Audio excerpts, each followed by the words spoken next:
That's your cue.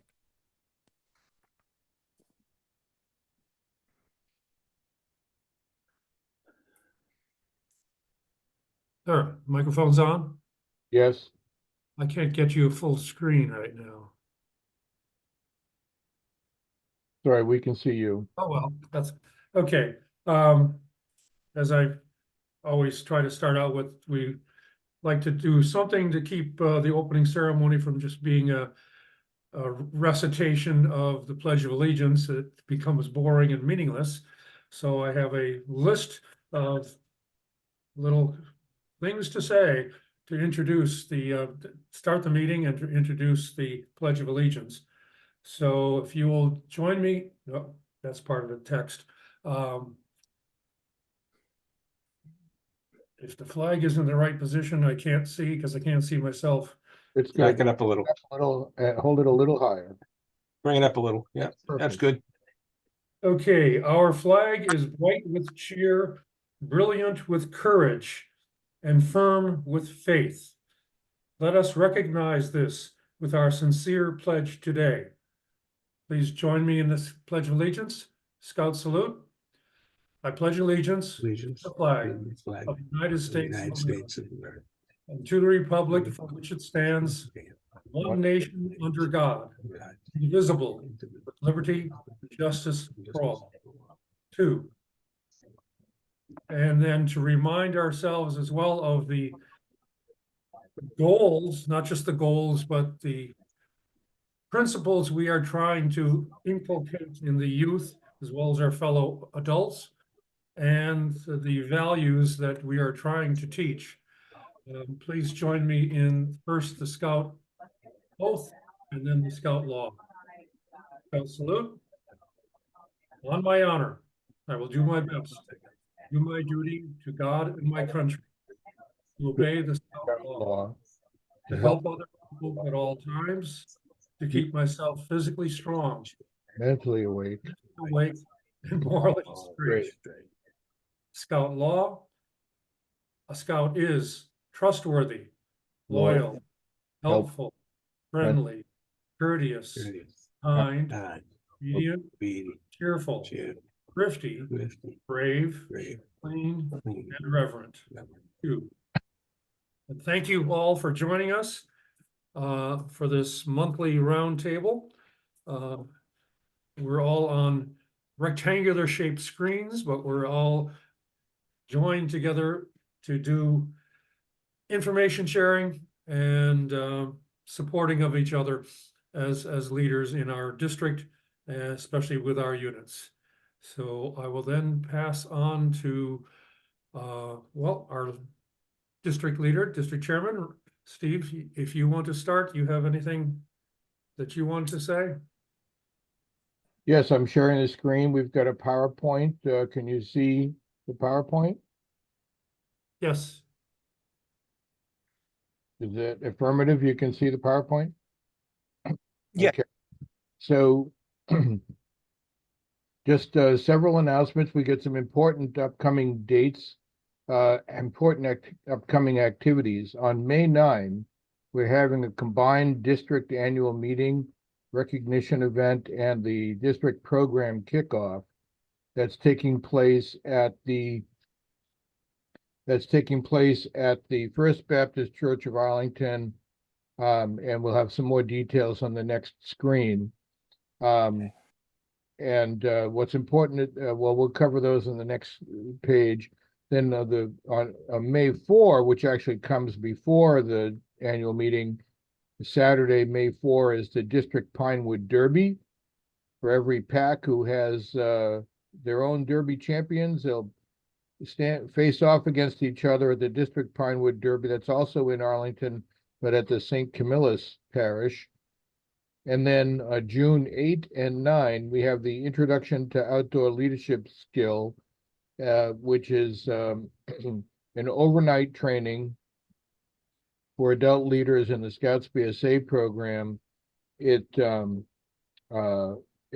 required training for Scoutmasters, but it's beneficial for any adult who camps with the troop or is involved in advancement. We have more details, but I've seen commissioners report here on the agenda. John, would you like to do your report before we get into the details of these other events? Sure, I'll keep it brief because we want to get to the other things.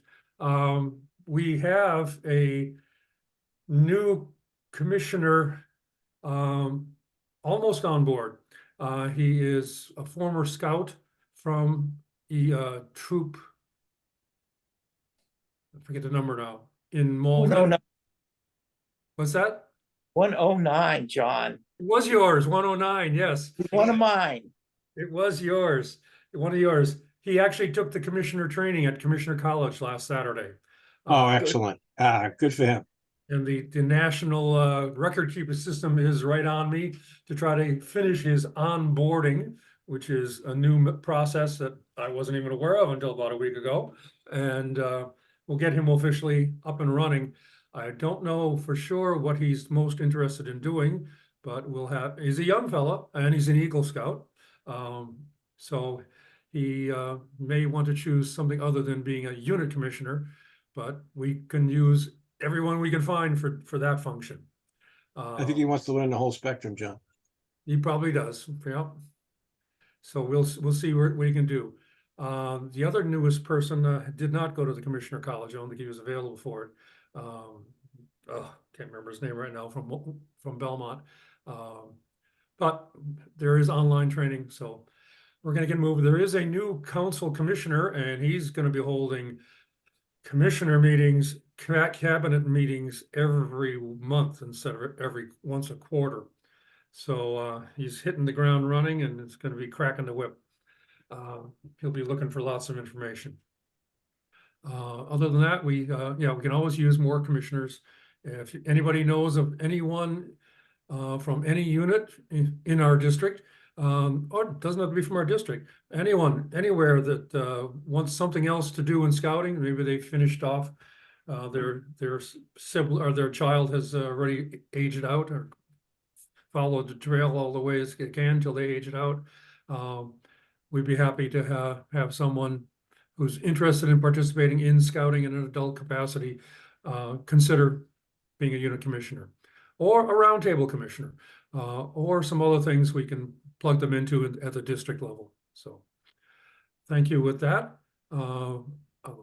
See the floor back to you. Yeah, we want to, yeah, if you're if you've concluded your report, John, we'll pass it over to John Pleva, who has some information and announcements for us from the council office. Okay, can everybody hear me okay? Yes, sir. Yes. Excellent. Well, good evening, everybody. I apologize for not being on the regular computer screen, but I'm driving, just got out of Great Eastern's beginning of their roundtable. So I'm hopping on to share some news with you guys. And first of all, great seeing everybody, or at least hearing everybody. Couple of announcements to share. Last call for the Report to the Commonwealth event. That's this coming Tuesday at the State House, April 16th. Scouts should arrive around 9:45 to Nurses Hall. And then there'll be a little bit of a wait before we actually start the program, but they'll start parading the troops over around, I'd say it's probably about 10:45 for an 11 o'clock start in the Senate chambers. Everybody should have received an email yesterday with, kind of a reminder notice about that, and that has the link to sign up for the event. There is no cost, but we just are trying to get a head count so we know how many people to expect and things along those lines. What happens is we have a brief presentation where representatives from all 6 councils in Massachusetts share the stats and figures of what's going on in scouting in Massachusetts. And after the ceremony, we have a big group photo opportunity in the Senate chamber, which is pretty neat to do. Afterwards, scouts can do tours of the State House or explore Boston or both, and make it a day. It is during school vacation week, so they don't have to worry about missing school or classes, which might be a bummer for the scouts, but easier for the parents. So that's coming up pretty soon. We've talked about already the new Cub Scout program that starts effective June 1st. The big news I have to share about that is the new handbooks are in the stock room of the Scout shops. They will be loaded onto the shelves Sunday night so that come Monday, they'll officially be available for purchase and people can start acquiring them starting on Monday. The Scout office is closed on Monday for Patriots Day. However, the Scout shops are open. So they can start getting their books as soon as Monday if they want. Just another reminder of it that the change of the program is please wait until June 1st to start the new ranks and the new program. Don't start switching over to do the new program during your current badge that you're working on now. I think at this point it's probably late enough in the cycle or the path towards that one rank that people aren't going to want to start all over again anyways, but try to keep that in mind. Once again, I think this is going to be a really exciting and good new program for the Cubs. More consistent ability to work on a certain requirement with all the dens. If you're having leader coverage issues, you can work on a topic and then just make sure that it has all the different age appropriate aspects to it. But everybody could work on a first aid requirement. Everybody could do an outdoor activity. Everybody could do a personal fitness type thing. But it's all streamlined now, so it's all consistent across the ranks. Everybody's got the same theme and just age appropriate based on whether you're starting down at the Lions or all the way up to the Arrow Flight Scouts. We have a bunch of this is the part I can't do in the car. Shoot, we have a bunch of Cub day camp opportunities. I'm only be able to talk about themes because I can't read the actual dates, but all of that can be found at experiencebasecamp.org. We have 3 satellite locations for Cub Day Camp this summer, one at Minuteman National Park in Lexington, one at the Topsfield Fairgrounds in Topsfield, and one at the Paul Center in Chelmsford. We also have 7 full week sessions at Base Camp in Milton, and I know that they begin the week of July 8th and run through however many week 7 equals into August, late August for that. We are running a 3-day session the week of the 4th of July. So that would be Monday, Tuesday, Wednesday. Nothing going on Thursday and Friday, 4th of July or 5th. We have a number of older kid programs that are being run out of base camp. Some of them go off site, but there's different themes. There's a nature week, there's an adventure week, there's a canoeing week, there's a kayaking week, there's a climbing week, and I feel like there's one more, but I can't remember off the top of my head of which one that one is. But all of those begin at base camp. Obviously, the 2 water sport ones, we'll take them off site over to the Charles and other larger venues. We could do it in the pool, but I think it's going to be boring doing laps in a kayak in the swimming pool all day long. So they'll have better experiences off site for those. Climbing, obviously, we'll use our lovely climbing rock and other places nearby. I think the only other announcement I have is we are planning on doing a University of Scouting that's geared for Cub leaders only sometime this fall. I want to say the 3rd or 4th week in September. We're working on ironing out the exact date and location, but the goal is by next month being able to share that information. So where you guys have the date, necessarily be rolling out there, but at the June program activity, that would be a good. No, are you having Roundtable next week? No, next month? No, you're doing a dinner. So we'll start to have more specific details starting in May of the exact spot, the date, and what the curriculum offerings are going to be. So again, University of Scouting, excuse me, is a great opportunity for new leaders to get a whole wide range of scouting knowledge. You can take the Cub basic trainings, you could take leader specific trainings to whatever roles you're doing, and a whole bunch of other elective opportunities to learn information on all sorts of how to run good meetings, good ceremonies, places to go, different activities to keep the kids busy, you know, in meetings, all sorts of different opportunities like that. So stay tuned for more information on that. I think that is all I have for now. Any questions from the group? All right, this Cub Scout leader training is it's gonna be like a 1 day thing, or is it ongoing? Yeah, no, so the University of Scouting is a 1 day activity, usually somewhere around like 8 to 4 or something like that. And then the Spirit of Adventure will be hosting one of those. Yes. Yep. Okay. Very good. Okay. So Thank you, everybody. thank you, John. Drive safe. Bye, John. All right, thank you. And we'll see you at the dinner next month. Yes, sir. All right, Don, back to our district announcements. I'll run through these quickly. So as we were mentioning, May 9, our district meeting and recognition event and program kickoff at the First Baptist Church in Arlington. It's 819 Massachusetts Ave. Starts at 7 o'clock. And I'll put the link to register in the chat when I'm not talking. But what's happening that night is 3 different things.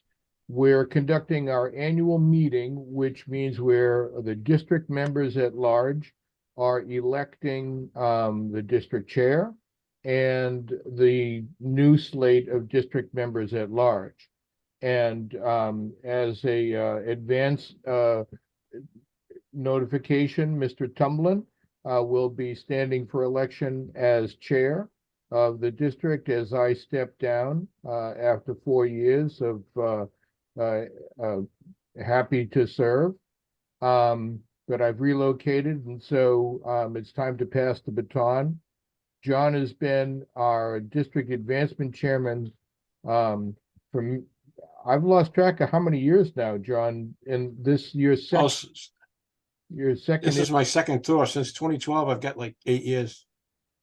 Since 2012, and then prior to 2012, what was your first tour duty? No, my 2012 to 2015 was my first tour. And then Okay. 2020 till now is my second tour. So between the two tours, you get about 8 years. So Yeah. yeah, he's hatched quite a few Eagle Scouts during that time, and he's got a lot of connections throughout the district as a result with scouters who are helping their scouts prepare their projects and prepare for the Eagle boards. And that will do him well as he takes on district chair, presuming that the members at large approve, which I'm sure they will.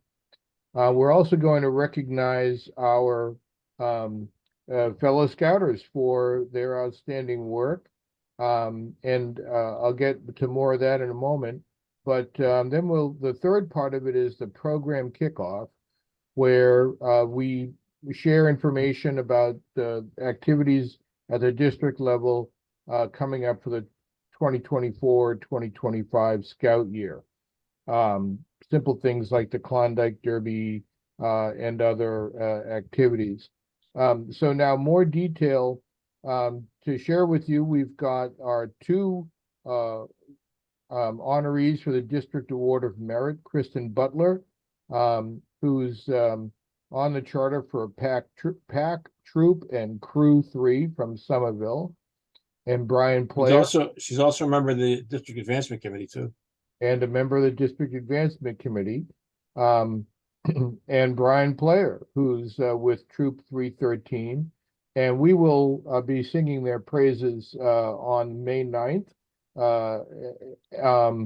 along with the Charles A. Nason Award going to Robert Logan, who's on the charter for Pack Troop and Crew 250 Waltham, a longtime scouter, a personal friend of mine who he and I graduated high school together. I've known Robert since I was in the 7th grade. And has been involved at the unit, the district, in fact, a former chair of the Sons of Liberty District and a member of the council from at different times. And then we have our category here, Outstanding Scouter, which is recognition. Basically, the criteria is if you think your fellow scouter is worthy of recognition, then we want to give him that recognition. So these are nominations from units for their fellow scouters who they believe have done an outstanding job. Craig Adams and Eli Doan. Craig is the committee chair at 248 Waltham. Eli is a Scoutmaster for Troop 248. Jenna Camel, who is at PAC 609 Malden. Eric Blankenship with PAC Troop and Crew 56 Cambridge. And Sen Blankenship with PAC Troop and Crew 56 Cambridge. And now I feel a little embarrassed to be announcing myself here, but the Family Scouting Award was actually announced last year at the annual meeting, in part spurred on, I think, by my departure. But for those of you who weren't familiar with my father, V. Sukikian, I think he really earned this award. But it's a generational recognition. So we had my father, who was a scout when he was a boy. He was a Scoutmaster. I was a scout in his troop, and I became a Scoutmaster, and we were both involved at the district and council level. And so our colleagues here on the district committee felt that that sort of generational involvement was worthy of recognition. And so it's not about a parent and a youth who's involved in a pack or a troop at the moment. There's a lot of that, which is great, but it's really about when that kid grows up and then becomes a scouter and starts giving back, and you have that generational involvement. So keep your ears to the rail if you become aware of other families who have, generations that have been involved in scouting at the volunteer level. Please let us know. So I'm proud that my family gets to inaugurate this award, and I'll tell you, it's been a thrill as an adult living, trying to live out the legacy of my father. So for those of you who didn't know him, he's a wonderful human being, great scouter, and he really gave a lot to the program. Many stories to tell. And then the Veteran Awards for those who've served, for many years at different anniversaries. George Bell is 5-year recognition from Troop 13. Ian Clark, 35 years, currently with Troop 30. Joe Curran, our own district training chair, 20 years with SHIP 1935, in addition to other activities. Dave Mariabas, who's Cub Master at 248. He's been involved in scouting for 35 years. Barry Stearns with PAC and Troop 250, 35 years. And Mark Tanner, PAC and Troop 3, 30 years as well. So that's really a lot of scouting right there. And we know that there's other of you out there who have many years of service and haven't taken the time to fill out the award, probably because of modesty, but don't be modest.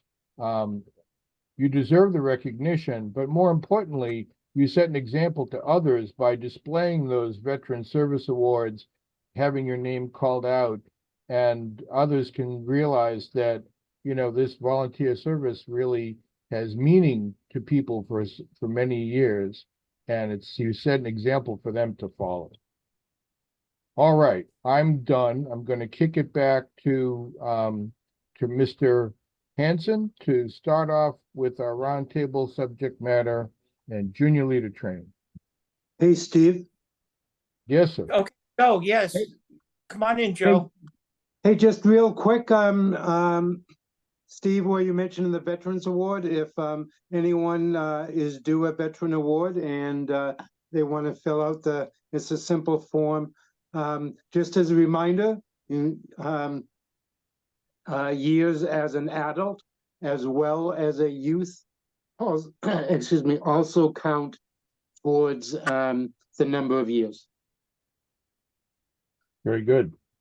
That's right. Youth service combines with adult service. Thank you. Okay, Great. And Joe, thank you, because you were the subcommittee chair for arranging the district awards this year. Isn't that correct? Yes. yes, he was. Did an excellent job. Yeah, thank you for doing that.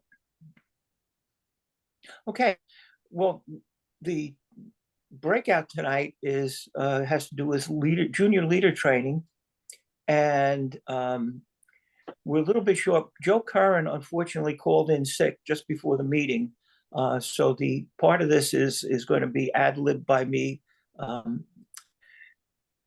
This is obviously a generic troop organization chart, starting out with the institutional head and the chartered organizational rep, and then the committee, and then working down to the scoutmasters, the assistants, and then the youth leadership. And that's the important part of how the program works.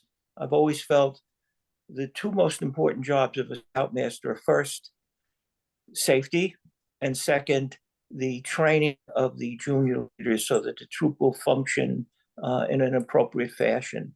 Can we go to the next slide, Steve? Yeah.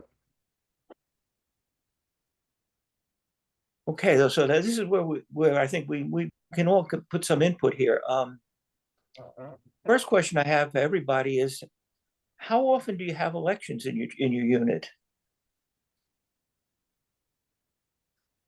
Steve, did you do annual, semi-annual? Oh, at 248, we did annual. And we would do it, typically, we'd hold the elections in May and then do the presentations in June. I'm sorry, you're talking about elections, right? Yeah, we would do them in May. And then introduce the new SPL and patrol leaders and other troop officers at the Green Court of Honor. So your leadership slate takes basically the first job is summer camp? Yeah, actually, that would be their first time to exercise their leadership muscles at summer camp. But we never saw that as an issue because it was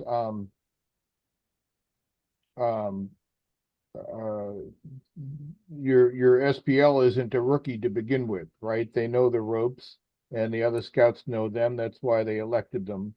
But the advantage of it is that it's a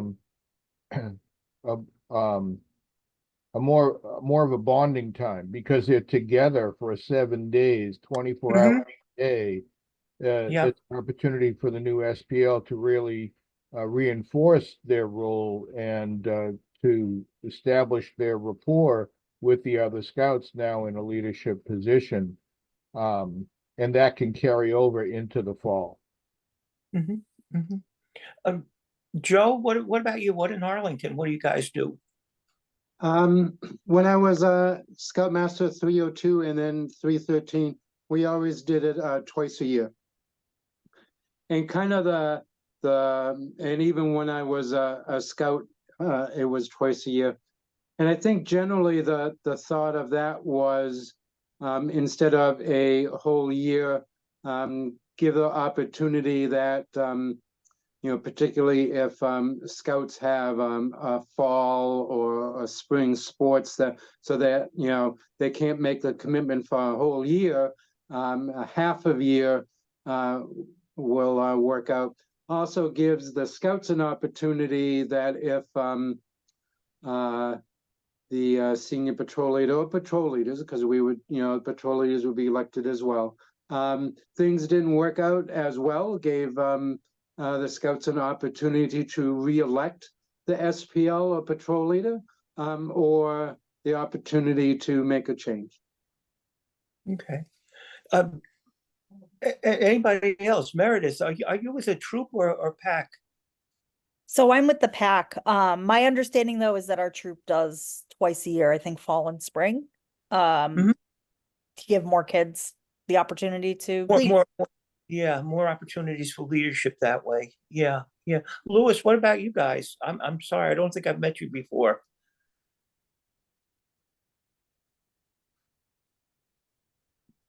Okay.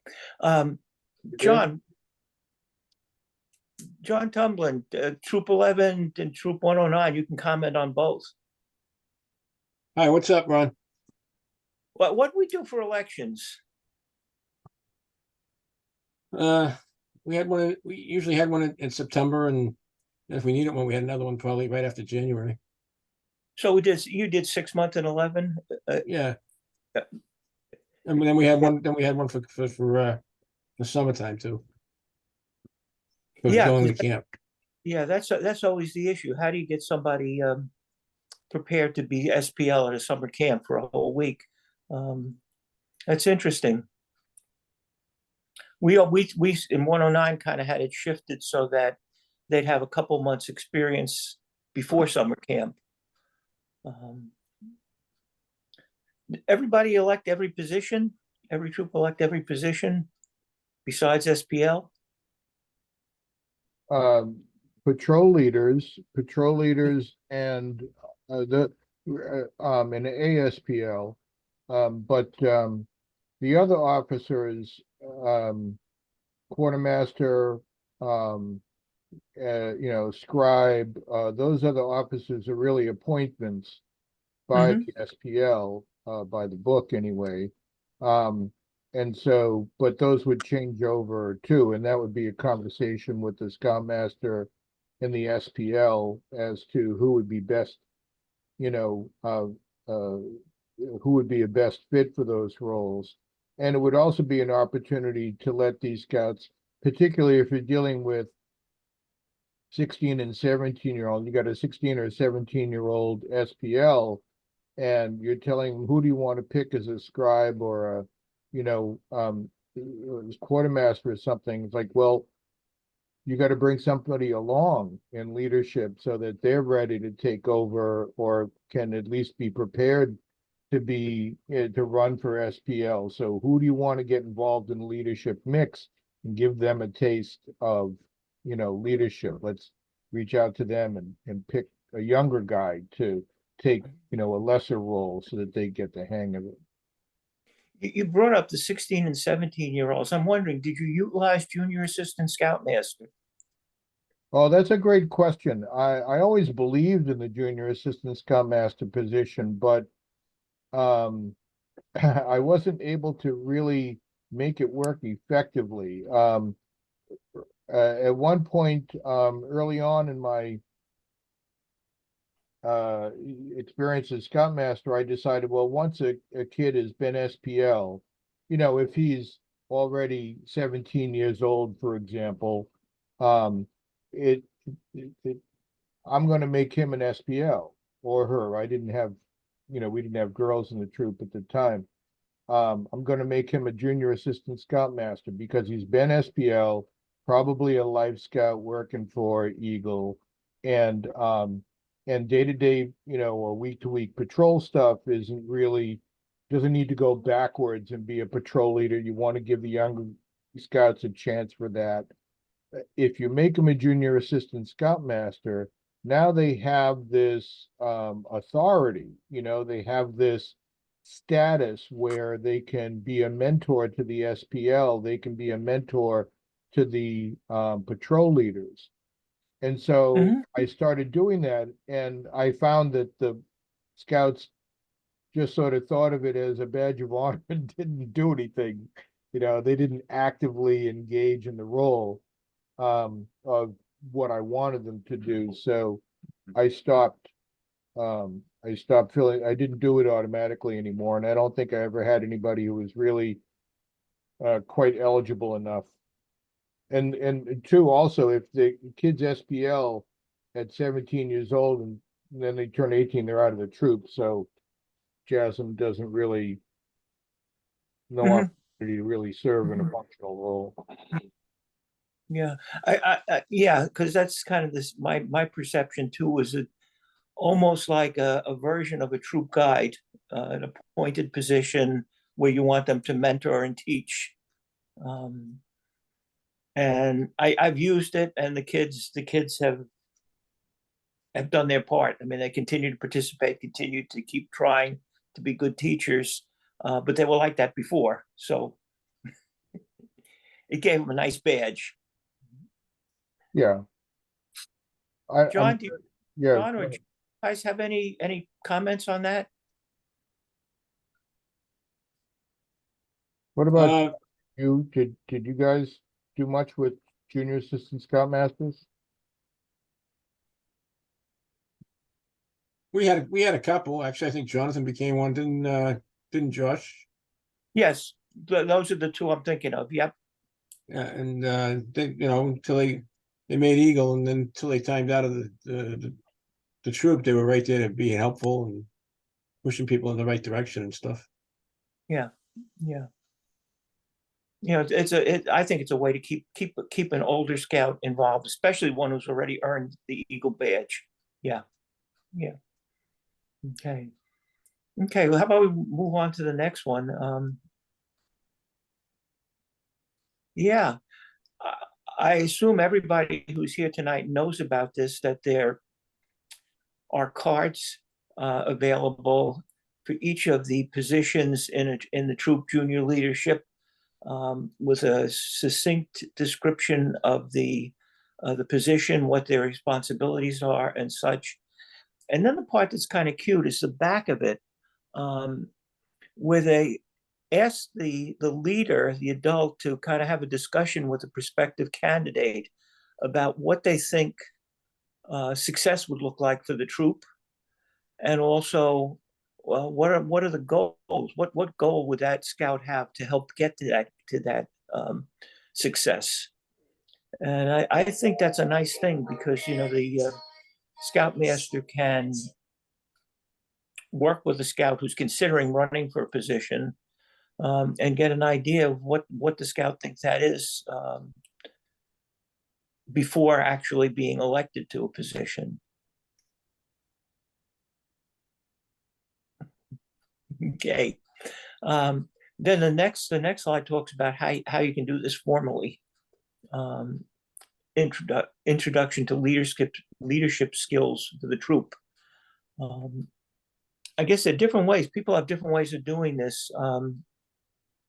Step one is mentorship by the scoutmaster of the SPL, to get things started. But then this is a more formalized course.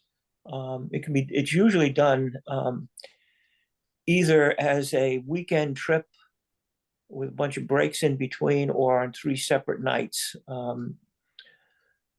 where you talk about teaching the scout troop organization. What are the positions that are there? What are the responsibilities that they have? And the idea of a leader having a vision for where they want to take the unit. Then some tools of leadership, some of the skills that you'd like the scout to have, communication, planning, teaching, using a lot of games, team building games and such to accomplish that. And then a third session, leadership and teamwork. This can be done within a troop. There's a link on the page, which has a whole syllabus for the course. People use it. I know, Steve, you and I discussed this before. Certainly you use that in 248. Yeah, just to mention, like, I don't think that our attendees can click on that link because it's projected. But in the chat, I put a link to the youth training page on scouting.org, and there they have the same link for introduction to leadership skills for troops. Um, And the cards, the position description cards is another Yeah. link in place. and you can actually, so you can download that, or you can go into the Scout shop, and some of this stuff is actually in the Scoutmaster's handbook.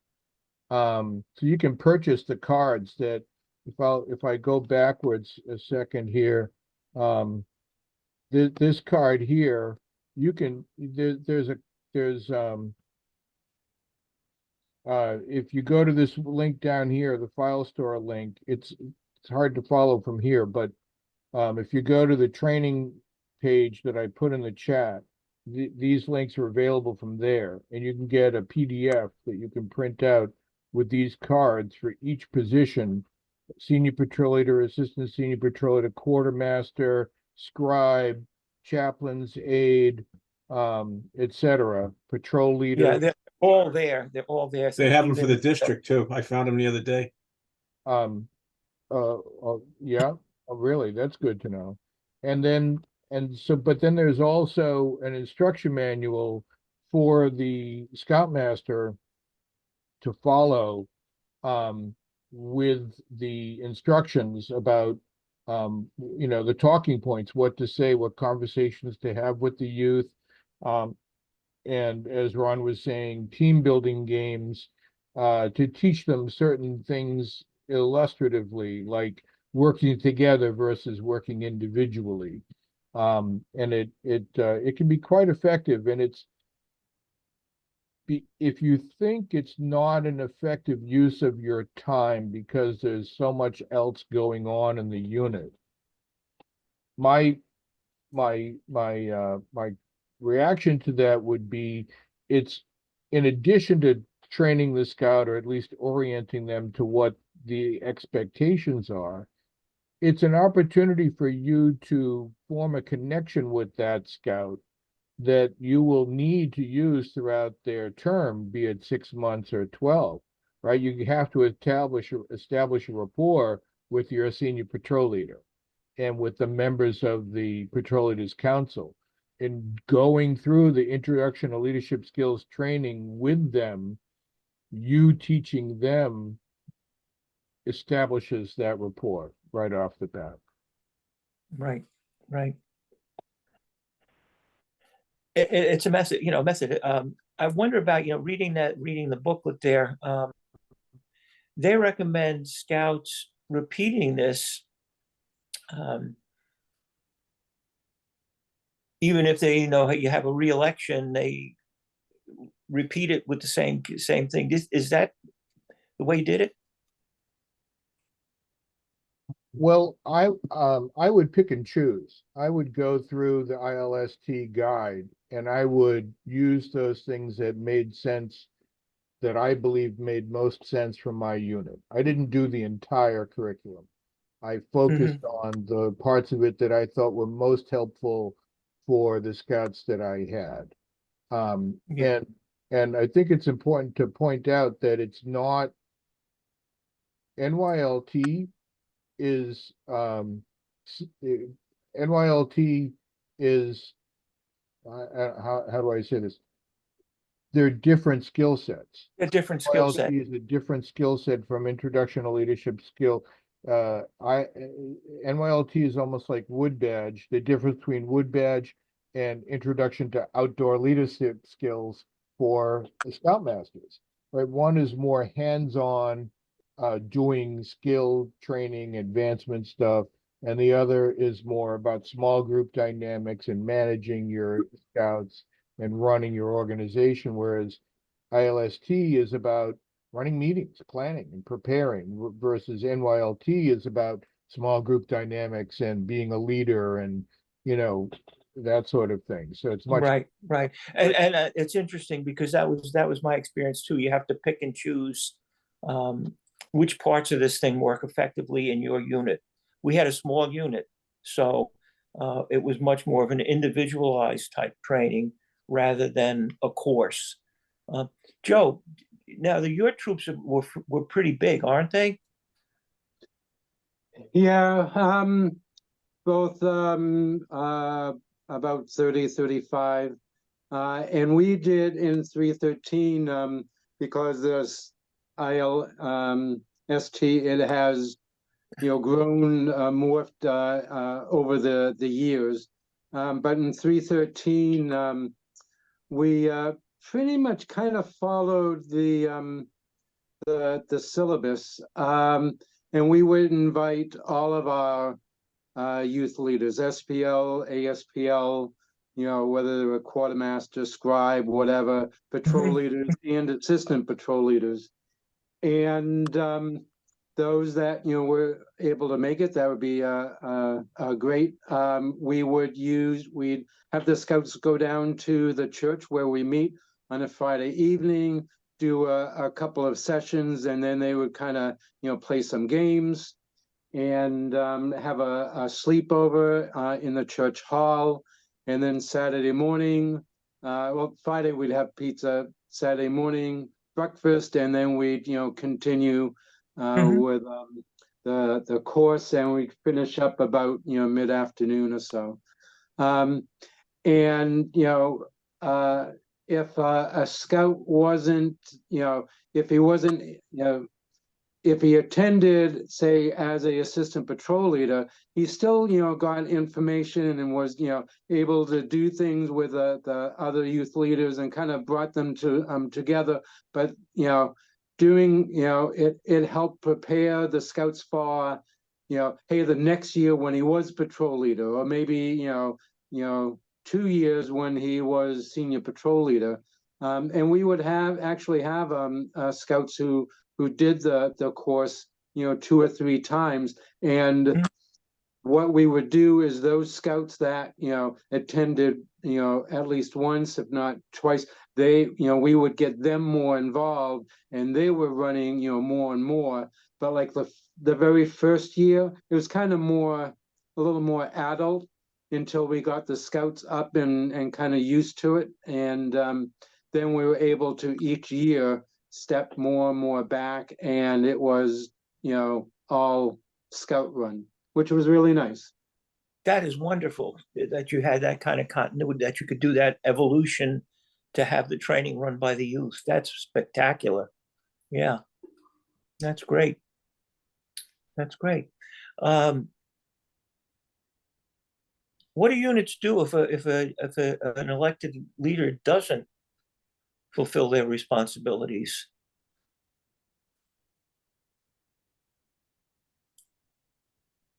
Well, that's why we have elections twice a year. Yeah. So you say, okay, you minimize the pain. Yeah, but also, I mean, really, say there's a meeting and the senior patrol leader can't make it. That's why you have assistant senior patrol leaders, or that's why you have an assistant patrol leader. And for, when we would have our monthly PLC meeting, we would purposely invite the assistant patrol leaders as well as the patrol leader, because I always thought if the patrol leader, for some reason was out, and the assistant patrol leader has to step in for during a troop meeting or camp out or whatever, they know what's going on. So, and it's a good opportunity for the assistant patrol leader to kind of get an idea, what the PLC does. And, so when they do become patrol leader, if they do, they're kind of already a little bit ahead of the game, as opposed to, being hit with something totally brand new that they're not used to. Right. I And agree it's completely. even, It's sorry to interrupt, but I agree with Joe completely. And it not only does it help prepare them well, but it motivates them to, aspire to be the guy in charge, to, especially if they disagree with them. You could have a conversation where the kid is like, "Oh, I don't like the decisions they're making." It's like, well, you'll have your turn, you'll have a chance, that they can try to influence things the way they want them to, rather than keeping everybody on the outside. Nobody knows what the Patrol Leaders Council is doing. It makes it more, I don't want to say democratic, but it's certainly more participatory, and take away the mystique, and you can funnel ideas up. That the thing you want to remind the patrol leaders and the assistant patrol leaders is that they shouldn't just be talking about their ideas. They should talk with their patrol mates about their ideas and then represent them at the PLC. What are they interested in? What sort of camping trips do they want to go in on? What things do they want to do? Bring that information to the PLC so we can make informed decisions, especially when you schedule plans. Yeah, Yeah. I thought you touched on a whole bunch of interesting points there. Number one, the better and more accurate communication with the patrols by having both the patrol leader and the assistant patrol leader there. One misses something, the other's going to catch on. And the notion too that you want to try and have a leadership style where there's more consensus building rather than a top-down kind of leadership. So a bunch of good ideas in that. Yeah. John, what do you think? John Tumblin? Oh, my whole thing is the consensus. Everybody should have a say in what they're going, but at the same time, that if the weather's getting bad and they can't make a decision, that senior patrol leader or that patrol leader needs to crack the whip. Yeah. That when it becomes a safety issue, obviously there has to be more directive leadership. You can't stand around becoming hypothermic trying to decide what to do next. Got that. Yeah, that decision will never get made at that point. Yeah, right. Okay. So we've got mentorship, and then we've got introduction to leadership skills for troops. And then we have in the council two other mechanisms for training junior leaders. Steve, you want to flip to the next one? All this, right? Yeah, one more. There we go. We have two courses going on this summer. Steve has talked a bit about national youth leadership training, which is more, I guess you say, more theoretical leadership skills. And then the Brown C program is one which seems to focus much more on hands-on skills for say, people who are going to become the patrol leaders next. And Ken Reardon was here last month, gave a very nice description of how that program works. Has anybody had a scout go through that? Yeah, one of my I guys have. 3 years ago. Was it? Yeah. Did the person bring back tons of good stuff? Joe, you go ahead.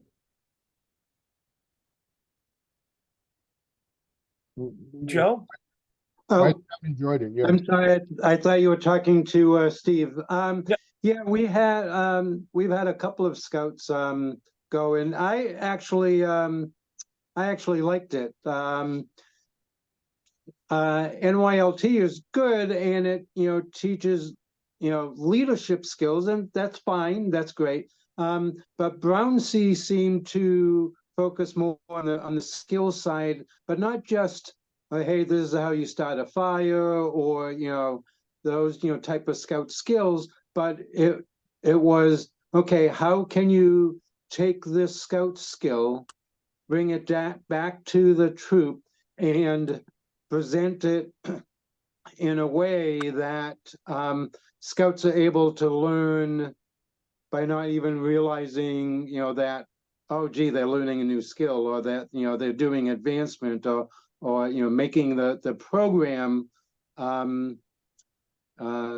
essentially more fun and better for the scouts. So I would highly recommend Brown C. I saw a big difference in the scouts that when I was Scoutmaster that went when they came back to the troop, and I think it was good. Great. It sounds like a wonderful program. Yeah. What about NYLT? Do you have people do that too? Yeah, we did. I don't think that we really saw that great a result. I mean, I think it, also depends. I mean, with anything, it also depends on the scout themselves. You know, you can take any, you know, whether it's high adventure, jamboree, camper, any troop event. If, you know, a scout goes in with a good attitude, I'm gonna have a great time, you know, they're probably gonna have a great time. But if they go into NYLT or anything, oh, this is gonna be awful. Guess what? It's Yeah. gonna be awful. Right. And the NYLT, because like Steve says, kind of theoretical, it's not so much, I mean, it's kind of hands-on within, you know, the camp. You know, you're in a patrol and you're in as part of a troop. But then sometimes those leadership skills, it needs a constant refresher. I know there's a better word, but Use it or constant lose it. emphasis. I'm sorry? Use it or lose it. Yeah.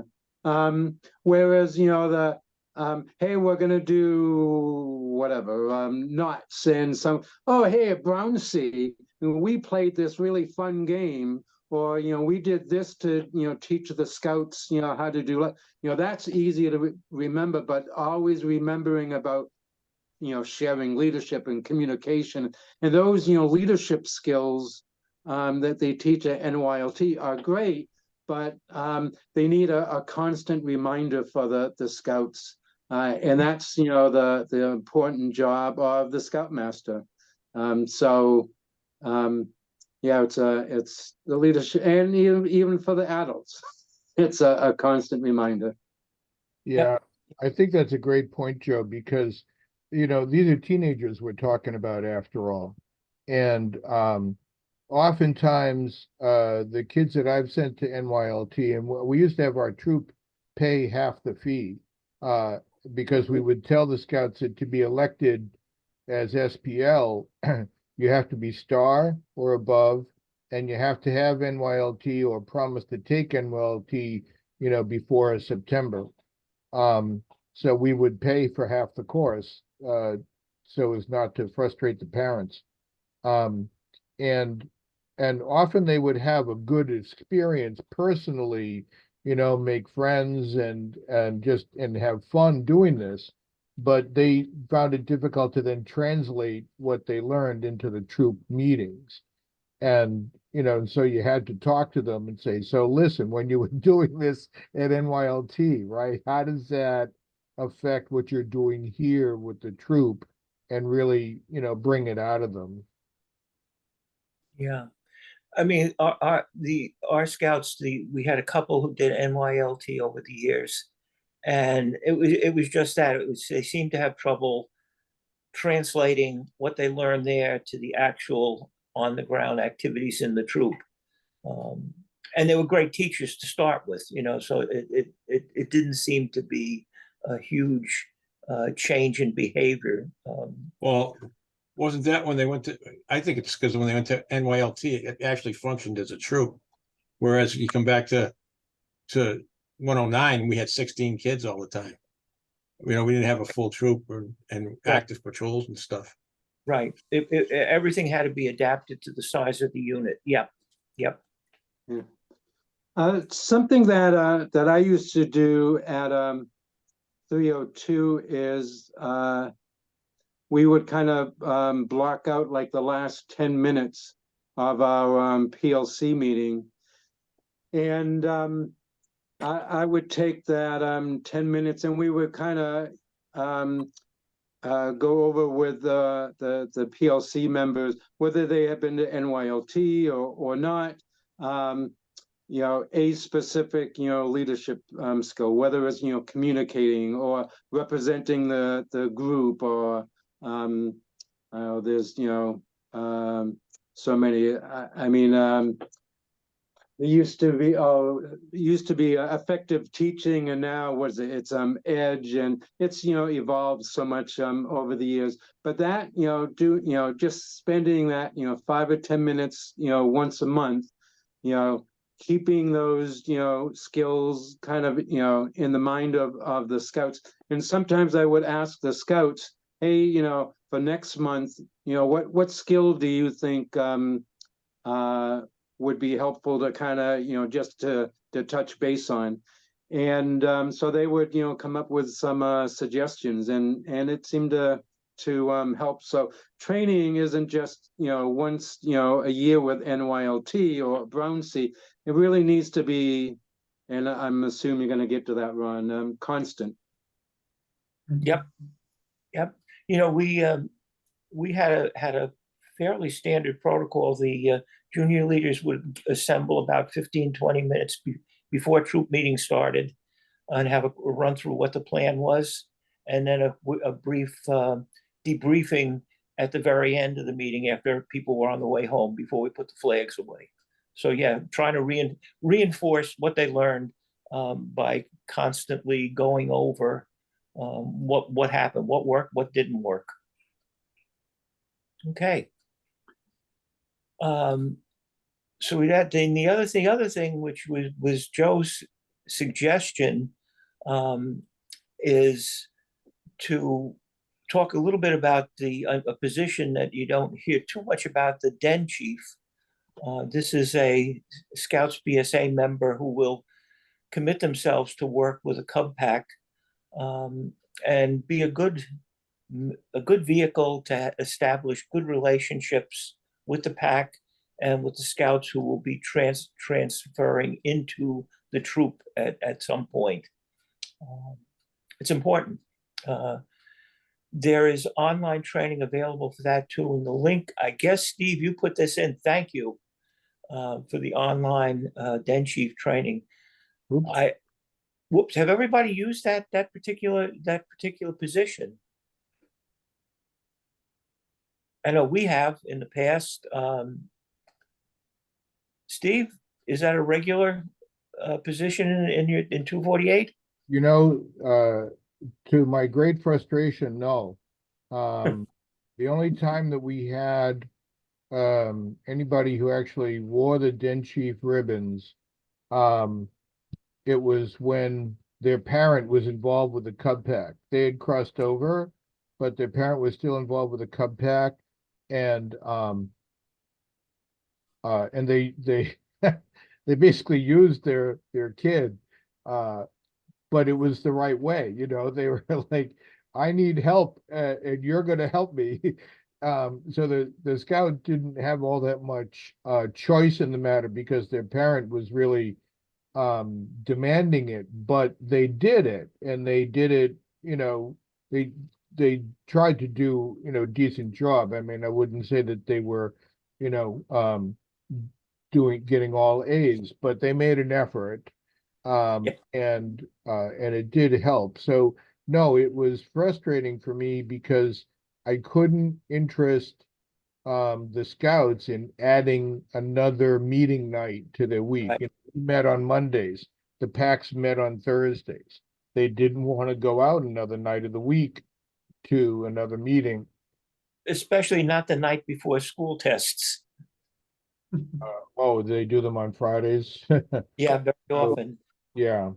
It's interesting, Steve, because by ransacking my memory, I suddenly realized you're absolutely right.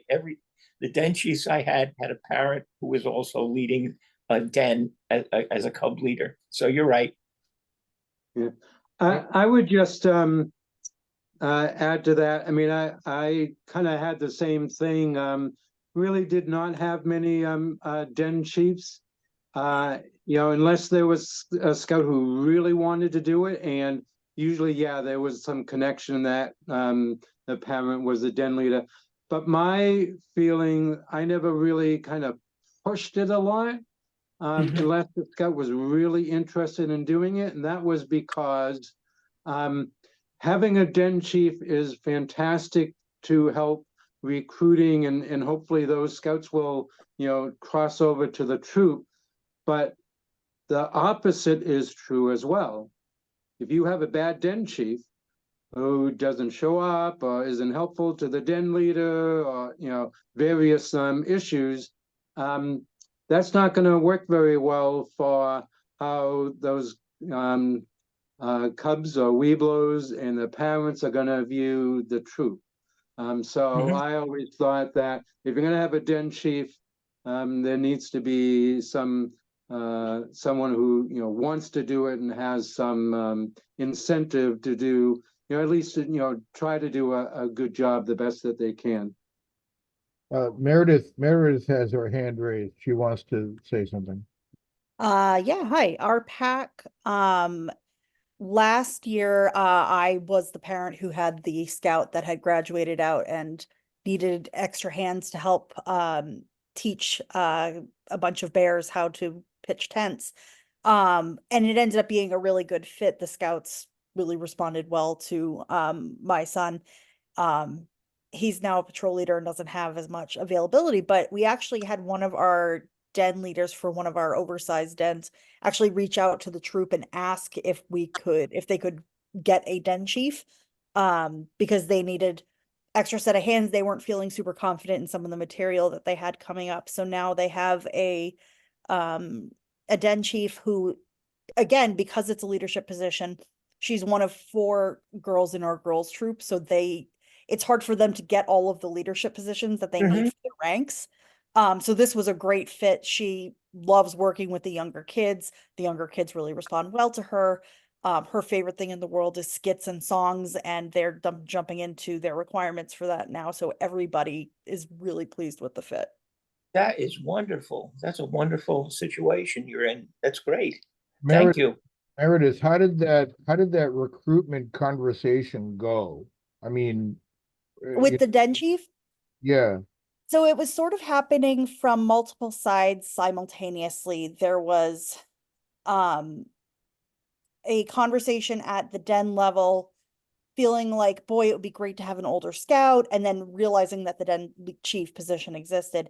Simultaneously, in the girls troop, they were running into this problem of not having enough leadership positions, or not having enough leadership positions for this very tiny girls troop, and literally just looking through the list of positions that counted as leadership and realizing that den chief was on there, and just connected the 2 people.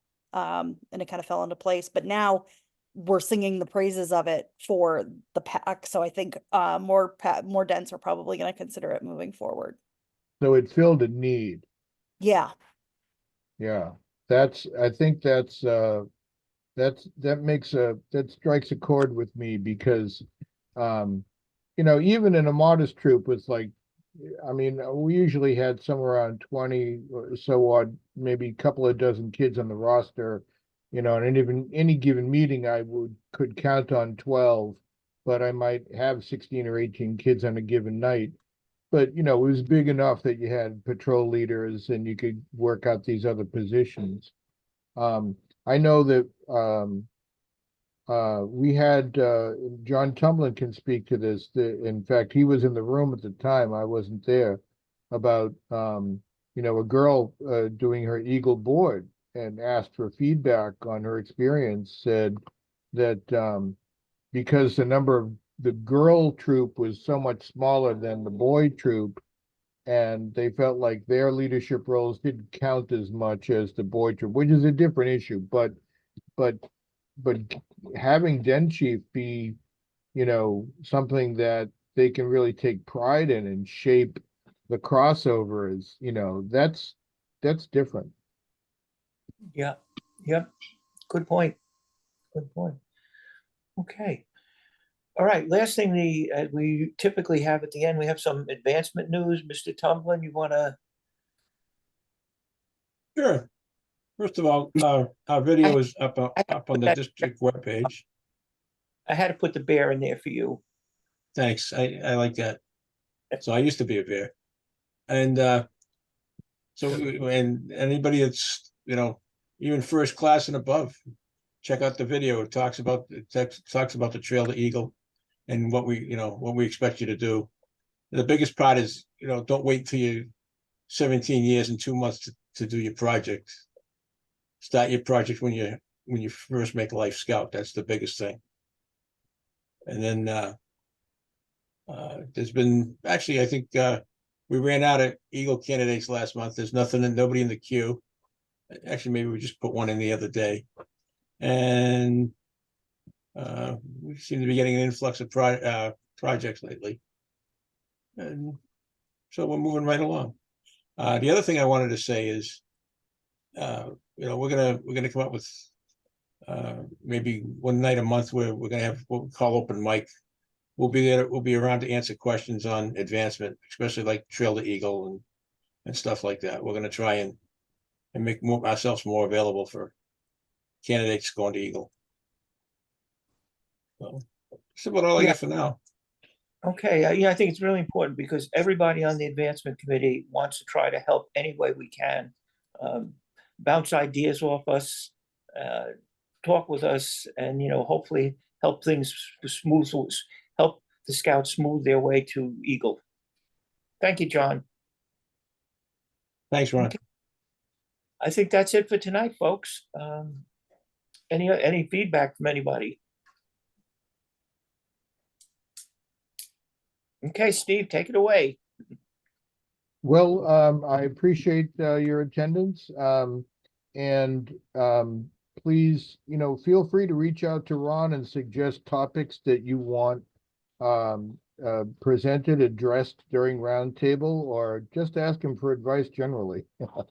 Ron's been around a long time, and he'll put you in contact with, Meredith, if there's some cubbing issue that you need help with, and you're not quite sure where to turn, Ron or any member of our district committee, John Bull, our district commissioner, we can all point you in the right direction to talk to somebody who's been there, done that. As we mentioned, we've got important dates coming up. May 4th is the District Pinewood Derby. John Bull, how does PAC register for the District Pinewood Derby? Do they just contact you? Just have to email me or phone call. I'm not using the council and their tools. I'm not letting them collect the money. And I am able to usually get pretty much direct power. I just had an email today from David Matiabas. Haven't seen or heard from him for quite a while. He's also a unit commissioner, but he's a Cub Master for your pack there, 248 Yeah. in Waltham. And I didn't realize that I'd missed him on my broadcast invitation / announcement of the District Pinewood Derby. But he volunteered to work at the event, which is nice. He also reminded me that he did not give me a payment last year. So he's going to give me 2 checks, which is nice. And I can give him a discount. Actually, everybody is going to get a discount this year because I got patches for much less than I've paid in the past. By ordering 100 instead of only 75, I save $100. So we can spend a little money on the leaders or on my staff members. I don't know if we're going to be able to swing what Francisco provided us with lots of food from Panera last year. But we'll see what comes up. But all the troops, all the packs are going to be able to just pay $7 a head instead of, I had said 9 in my announcement to them. Last year it was 10, and I was able to reduce it to 8 with more packs participating, spreading the cost over more people. Right. So, okay, so if PAC's that's gonna works out. just reach out to you to register, the email Yeah. you, part of your email, say, we're bringing this many, and that Yeah. you need names, right? Names and ages. It's 2 steps. First, I want to just hear from them how many ranks they're going to have representatives from, so I can fill in my grid, my spreadsheet. And that helps, well, early on, it helps me determine how much money I'm going to have, so what I can spend. But the second phase is the names, because they have to hornswoggle some parents into bringing their kid over that day. And I keep reminding them, it gives me a chance to talk to them. When they first tell me they're going to participate and how many, I can remind them that they don't have to send the kid who came in first place. I'll take it. I don't know. I don't care whether they came in first, second, third, fourth, or last at their den. as long as the pack is represented, because it's a great opportunity for them to meet Cub Scouts, kids from some other place than their own pack or their own town. And to get a sense that scouting is much bigger than just what they experience right now or have up to then. So And- if the race winner from their pack can't make it that day, they can send a substitute. Yes, and I've had the issue where one pack sent a substitute kid, but with the first place winner's car. And I said, what kind of lesson are you teaching this kid? He is not important enough to bring his own car. You don't value him that much. You'd rather send a fast car because it won at your pack. That only happened once. It hasn't happened again. But that's just that thinking. I never expected anything like that to happen. I always say, send somebody else with their car, the car that they built, that they ran. Maybe they came in second at your pack. They may be the second fastest car in the whole district, maybe the whole council, but there was one kid faster and it just happened to be from their pack. So, All right. Well, we'll take that as a moral lesson. Yeah. Okay, thank you, John. So listen, there's all this information on the district webpage. Go to scoutspirit.org, you navigate to Sons of Liberty, and the May 9 date is there. We got to get the May 4th Pinewood Derby up, and the Introduction to Outdoor Leadership Skills is registration is on there too. I put a bunch of links in the chat that you can pursue. Introduction to Leadership Skills. Meredith, you're from a different district, right? Yeah, Great Eastern. Yeah, okay, but I think you attend here because of the meeting night for Roundtable, some sort of conflict, yeah, Yeah, childcare issues. It's good for virtual. okay. Well, we're glad to have you. And like I Yes. said before, if there are issues that you want us to cover, please let us know. So, We do need to be more PAC representative. Mr. Tumblin, you got your finger raised. Yeah, I got two questions. One, where's the district Pinewood Derby happening at? okay, I can send you a copy of the email with all the information, but it's going to be at the St. Camillus Parish where Troop and Pack 313 exist now. It's in Okay. Arlington alongside of Route 2. I know where it is. I know what it is. Okay, that's cool. You know that one. Yeah. Right. There are two buildings there. And it's the one with the address of 1185 Concord Turnpike, is that right? It's actually the church building itself. We're in the basement. In the basement of the church building, okay, because there's Oh, another yes. building on the other side of the parking lot. And No, right. that it can be The confusing, building that you pass as you're coming into the parking lot, right? yeah. And Right. we need more more space. And Meredith, where are you from in Great Eastern? Where's what? Was- Topsfield. Topsfield? That's okay. That's cool. Thanks. Okay, my friends, thank you for spending another Thursday evening with us. It was a great conversation. I look forward to seeing you next month. Actually, I may not be there, but we'll try to send a member of the Sukikian family to represent me. And in the meantime, have great scouting fun. We'll see you soon. Take care. Good night, everybody. Good night, everybody. Thank you, Steve. Have a good Thank night. you again. Take care.